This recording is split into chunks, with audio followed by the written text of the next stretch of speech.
Hi guys, my name is Christine and I'm a dating, relationship and personal development coach. And today I'm talking about what your ex wants for them to come back.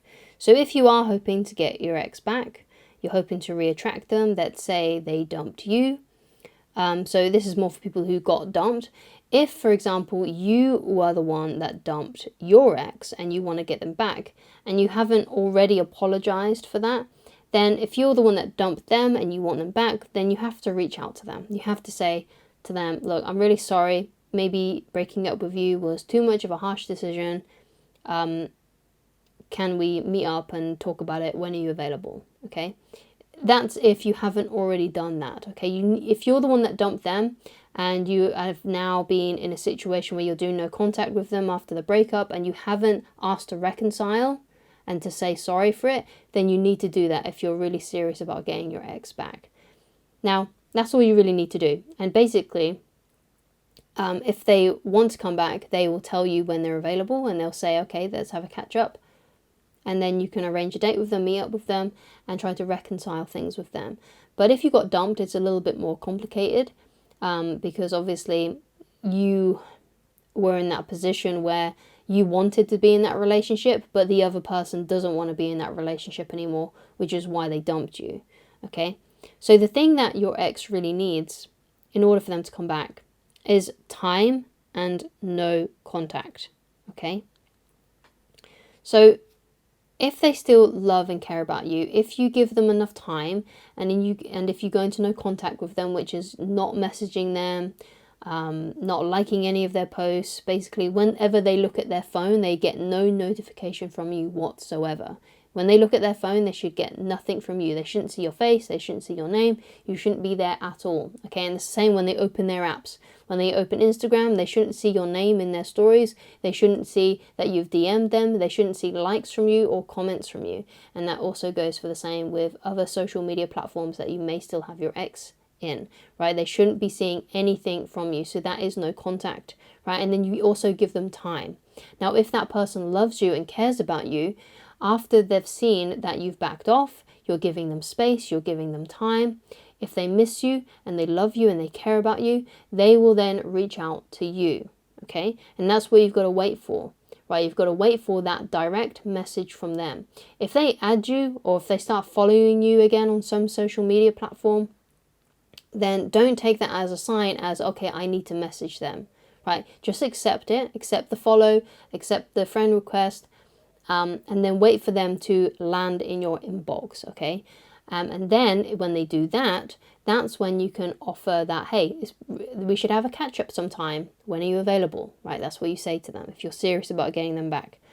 If they don't care about you and they don't love you anymore, you'll just never hear from them again, okay? And that's also a good thing, even though it hurts in the short term. And the reason why it's a good thing is because you are now you've got your answer. You know that they're not interested anymore. You know that they don't have feelings for you anymore. You can now start to move on with your life, start to heal from it and find someone better. Because the truth of the matter is you're either going to get your ex back or you can find someone better and you're going to get someone better. Okay? So what the no contact rule is, and the way that I describe it, is you use no contact as a tool to see how they feel. Because you got dumped, you go into no contact, you're no longer messaging them, liking their posts, watching their stories, you're doing absolutely zilch, okay? With time, you will see how they feel about you. Time will reveal all. They'll either reach out to you because they miss you and they still love you and they still care about you, or you'll just never hear from them again, okay? So, and if you're in a situation where, let's say, you've got like a stubborn ex, an ex that even though if they're still in love with you, they'll still just never reach out to you, then that's not the type of person that you want to be with, okay? If you're the one that's always going to have to go to them to like try and fix things, then that's not the kind of person that you want to be with, because if you're the one that has to do that sort of thing, when it was their idea to leave, it was their idea to dump you, and they're just expecting you to chase them because they have an ego and they're stubborn and they want you the one to be groveling and saying sorry, and they're just waiting for you basically to just do everything. You don't want to be with that kind of person where you're the one that's always extending the olive branch, even when it's their fault, right? You want to find someone who can own up to their mistakes. If they dumped you and they regret it, a healthy person will come back and they'll try to reconcile things. An unhealthy person who wants you back will be stubborn, and you'll never hear from them because they're waiting for you to do something because their ego is too big, right? People who have healthy egos know when to own up to their crap, okay? And that's what you got to think about here, okay? So if you have a stubborn ex, let them be. Leave them alone. Let them be stubborn. Let them lie in the bed that they've made for themselves. You don't have to do anything, okay? So, and I know that can be difficult if you're still in love with them, but that's the reality of the situation. You deserve better. You don't want to spend your life with someone who is stubborn like that. Okay, it's going to be exhausting for you, and you'll probably die early from having to just clear up everyone's crap, and especially your partner's crap, okay? And having to do everything. So basically, if they love you and they care about you, if they still love you and they still care about you, after they haven't heard from you, they'll become fearful of losing you, right?